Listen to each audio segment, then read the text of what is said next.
गौतम बुद्ध की प्रेरक कहानी पुष्प के बदले शरण। एक बार की बात है जब गौतम बुद्ध जी मगध राज्य के एक गांव में ठहरे हुए थे।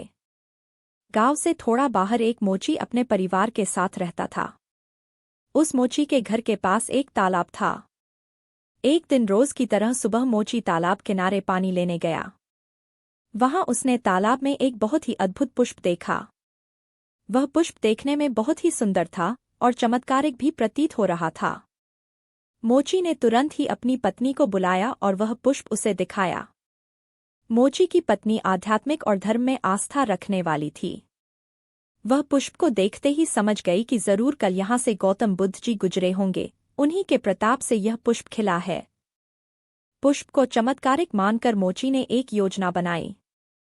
उसने अपनी योजना के बारे में पत्नी को बताया कि वह इस पुष्प को राजा को देगा और उनसे खूब सारी स्वर्ण मुद्राएं लेगा।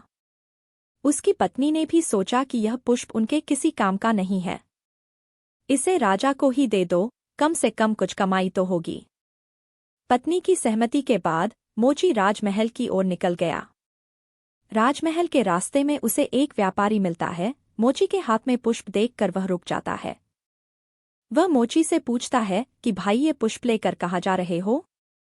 मोची कहता है कि मैं यह पुष्प लेकर राजा के पास जा रहा हूँ। इसे राजा को भेंट करके मैं राजा से मूंग मांगा इनाम लूंगा। व्यापारी ने मोची को प्रस्ताव दिया कि तुम ये पुष्प मुझे दे दो, बदले में मैं तुम्हें 100 स्वर्ण मुद्राएं दूंगा। मोची सोच में पड़ गया। उसने सोचा कि जब व्यापारी इस पुष्प के लिए 100 स्वर्ण मुद्राएं दे रहा है तो राजा तो और ज्यादा देगा। यही सोचते हुए उसने व्यापारी को पुष्प देने से मना कर दिया। थोड़ा आगे चला ही था कि उसे रास्ते में राजा आते हुए नजर आए, जो गौतम बुद्ध के दर्शन के लिए जा रहे थे। राजा भी मोची के हाथ में वो दिव्य पुष्प देखकर अचंभित हो गए। राजा ने मोची को पुष्प के बदले 1000 स्वर्ण मुद्राएं देने के लिए कहा। यह सुनते ही मोची के मन में एक अजीब सी चेतना आई और वह राजा को पुष्प न देकर दौड़ता हुआ सीधे महात्मा बुद्ध के पास जा पहुंचा। महात्मा बुद्ध जी मोची को देखकर हैरत में पड़ गए। उन्होंने मोची से पूछा तो मोची ने उन्हें सारी बात बताई।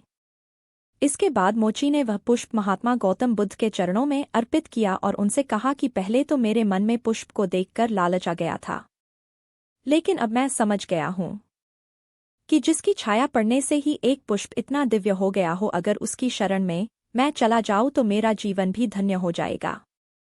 इसके बाद वह आजीवन महात्मा गौतम बुद्ध का शिष्य बनकर रहा। कहानी से सीख। इस कहानी ने हमें सिखाया कि हमारी जिंदगी में हमें बहुत से चीजें अपनी तरफ आकर्षित करती हैं, लेकिन हमें उनके लालच में